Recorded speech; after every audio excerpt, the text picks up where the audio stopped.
பாகிஸ்தான், ஆப்கானிஸ்தான் ஆகிய இரு நாடுகளும் கடந்த சில வாரமாக மாறி மாறி தாக்குதல் நடத்திய நிலையில் இந்த இரு நாடுகளுக்கும் இடையே தற்காலிக போர் நிறுத்தம் ஏற்பட்டுள்ளது.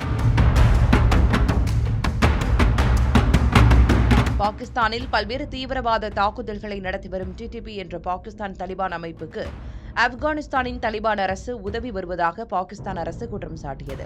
மேலும் அந்த அமைப்பின் கட்டமைப்புகளை தாக்குவதாக கூறி ஆப்கானிஸ்தானுக்கு உள்ளே சென்று பாகிஸ்தான் ராணுவம் தாக்குதல் நடத்தியது. இதனைத் தொடர்ந்து பாகிஸ்தானின் நிலைகள் மீது தலிபான் அமைப்பும் பதில் தாக்குதல் நடத்தியது. இதனால் போர் பதற்றம் அதிகரித்த நிலையில் ஆப்கானிஸ்தானுடன் வெளிப்படையான போர் தொடங்கிவிட்டதாக பாகிஸ்தான் அரசு அறிவித்தது. அதனைத் தொடர்ந்து காபுல், கந்தகார் ஆகிய முக்கிய நகரங்கள் மீது பாகிஸ்தான் விமான தாக்குதல் நடத்தியது. இதற்கு பதிலடி கொடுக்கும் வகையில் பாகிஸ்தான் ராணுவ நிலைகள் மீது தலிபான் படையினர் அதிரடி தாக்குதல் நடத்தினர்.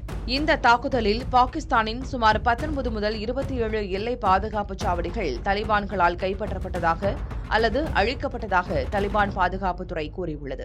மேலும் தலிபான்களின் ட்ரோன்களால் பாகிஸ்தானின் நகரங்களும் தாக்கப்பட்டது அதிர்ச்சியை ஏற்படுத்தியது. இதனிடையே இஸ்லாமியர்களுக்கு புனித மாதமான ரமலான் மாதத்தில் பாகிஸ்தான் விமானப்படை காபூலில் உள்ள மருத்துவமனையில் தாக்குதல் நடத்தியது. இந்த தாக்குதலில் 400க்கும் மேற்பட்டோர் உயிரிழந்ததாக செய்திகள் வெளியாகின. இந்த தாக்குதலுக்கு பல்வேறு நாடுகளும் கடும் கண்டனம் தெரிவித்த நிலையில் இந்த தாக்குதலை நாங்கள் நடத்தவில்லை என்று பாகிஸ்தான் ராணுவம் விளக்கம் அளித்திருக்கிறது. இதனிடையே இந்த நாடுகளுக்கு இடையேயான போரை முடிவுக்கு கொண்டுவர சவுதி அரேபியா, கத்தார் மற்றும் துருக்கி ஆகிய நாடுகள் இரு தரப்பிடமும் பேச்சுவார்த்தை நடத்தின.